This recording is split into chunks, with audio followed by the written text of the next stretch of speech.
This is very dangerous. All I can say is to pray, because this woman has lost her daughter into a world that you could be within county lines, or you can be already sold across state lines. Ruthey disappeared on March 3rd, 2022. She was last seen in Los Angeles on Figueroa in 70th Street. Ruthey became a sex worker at the age of 19. The day before she went missing, my daughter and I and my son, we were at a tattoo shop. Actually, my daughter was getting I took her to go get a tattoo of her daughter's name. So literally the night before she went missing, I was with my daughter. So I didn't talk to her that day, but from what I talked to her mom about, she went to get tattoos with her mom. It was a great day. She had actually talked about wanting to get help, and I know she went to Gems Uncovered in Long Beach prior to the day she went missing, and then ended up going to work, and nobody saw her again. It's running rampant with pimps knowing that SB 357 has now made it legal for the girls to walk and not get a citation and not have to show up in court, and the pimps don't hide their faces anymore. My daughter wanted to stop doing what she was doing and come home, but she had it in her head that that's what she needed to do because of the life that we live. We live in low-income housing. She didn't want to live there no more. She wanted better for her daughter. You know, her mental health state wasn't okay at the time. She wasn't exactly in the right headspace or anything, you know, and I do believe that my daughter was manipulated into situations. I was for lack of better terms, considered a welfare baby.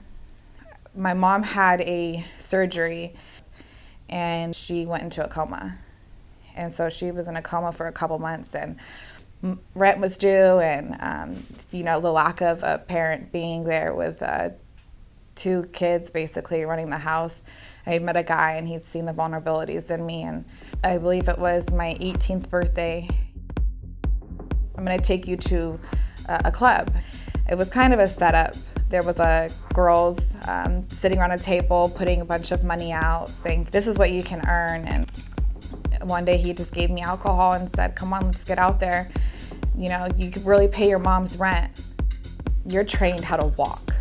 You have to walk slow to make it look sexier. You're trained how to talk. You're trained how to sit up, shoulders back, who comes in the room, who you're allowed to have eye contact with, who you're not allowed to have eye contact with.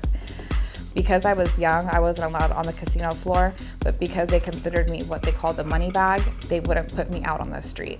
So I was more so in clubs and in private bookings. Driving around everywhere looking for her, we had maps and we would look at pictures of each motels. We were constantly online. We made fake girl accounts to stalk people. We were everywhere all the time.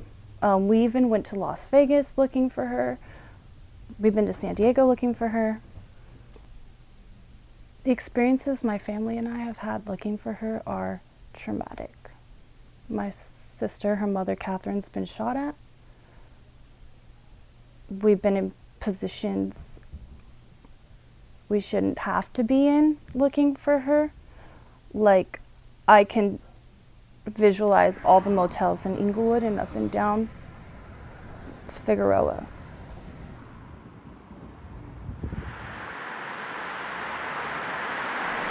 So getting out, you are likely to return to your trafficker 7 times. It's hard to get out, but it's even harder to stay out. Because once you are out, then where do you have to go? Who's going to help you? If you haven't completed middle school, how are you going to get a job even at Starbucks? You know, how are you going to work on getting your kids back if you have a horrible record and nowhere to live and not a job? Human trafficking is an issue in Long Beach. Human trafficking, I believe, is an issue in a lot of communities, but because Long Beach has a track of itself, which is called the Blade, it is an issue in Long Beach. We also have a lot of hotels or motels that people in the front just look past it. If you go on to PCH and you see all those motels, you know, the Colonial, those places definitely allow things to take place that should not be. Catherine tried to get the 77th District Police involved. They wouldn't take the police report, so that's why we came back into our home Long Beach area, filed the police report there. I believe it was within the first week, though. It was really hard to file a missing persons report because of her sex work.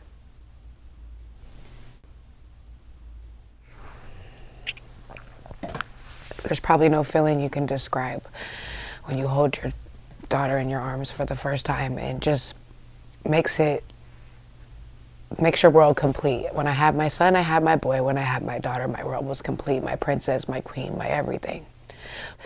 My daughter is my everything. And then she was not reported as missing? My everyday is just, you know, answering emails, sending emails out, talking to different organizations, trying to find more help for the victims that are abducted, because there's not a lot of help out there for the victims and the families of the girls that are actually still abducted, still with traffickers, still being abused, still being hurt. There's no resources for them, and they need more resources. So my everyday is trying to find my daughter and trying to find a way to bring more light to the situation, because I need to find my daughter, but I need the world to see that these victims are still out there, and I need for there to be more help. When I came back, I did not have an identity. I did not, because you are taught everything. You were literally brainwashed on how to walk, on how to talk, when you're allowed to eat and when you're not allowed to eat, what you can eat and what you can't eat, what you're allowed to wear, what you're not allowed to wear. These are things my mom identified, and I think that's where it really started to hurt her, is her knowing what I went through when I came home. I just remember her asking me, "Why do you walk that way?" And I didn't know what she was talking about, and not until she was like, "Mariah, you didn't always walk that way." But in the life you're taught, especially when you have to perform, you drag one foot behind the other. You walk as slow as you can, because it's a sign of being promiscuous and validating your sexiness. And so those things are just embedded in you. So no, you don't have an identity when you get out of the life. You really have to relearn who you are. And it takes a lot of shedding what you have learned. Ruthey Smith! Say her name! Ruthey Smith! Say her name! Ruthey Smith! Say her name! Ruthey Smith! Say her name! Ruthey Smith! I'm living my biggest fear with her being gone, and I don't know the level of torture they're torturing my child, and I just want them to let her go because she matters. And I really pray for their souls as well, that they have remorse and they can realize that what they're doing is wrong, and they can set my child free.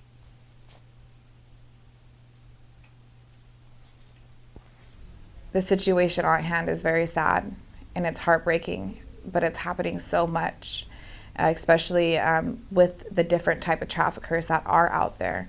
I had a Romeo trafficker, you know, so he wooed me, and then but the same Romeo trafficker that was my trafficker was known as a gorilla pimp to the girl sitting next to me who he would beat on. There's different types of trafficking cases, and I read a little bit about what happened to her, and knowing that she was taken straight off of the Blade, I believe. That sounds like that's a gorilla pimp. And so as scary as it is, all you can do is have hope and have a community that will pray for you. Because if I didn't receive prayer and have people still praying to get me home, I wouldn't have made it back home. These men aren't men. They aren't. They're nothing but a wolf in sheep clothing. They're nothing what they were taught at a young age as well. You know, men just don't walk into this lifestyle. A lot of them were groomed into this lifestyle. If I don't keep doing this and advocating for her, then who is? And who's going to save her? Who's going to bring her back? Who's going to do everything that I have to do to bring her back? It's like a double-edged sword. My greatest fear is that she is actually still out there being tortured. But then it's like we have to still have hope that she's out there. So, but then also my other greatest fear is that she's been dead this whole time and we're just really looking for a body we may never find. So I don't really know. I guess my greatest fear actually though is dying and not ever knowing what has happened to her. Praying and hoping that maybe this one time will give us some type of answers that's different than the others or some type of updates, but it's usually never that. So it's just hard. So what's going through my mind is usually trying to like clear my throat because it's closing up and my chest is caving in and having a lot of anxiety. But then it all goes away when I think about what she's having to endure, what she's having to pay, what she's having to go through to try to fight to get away from this. Or if she is, and I try my hardest not to give up hope, but with 3 years coming, the percentages and the chances are very low, which is, it hurts a lot.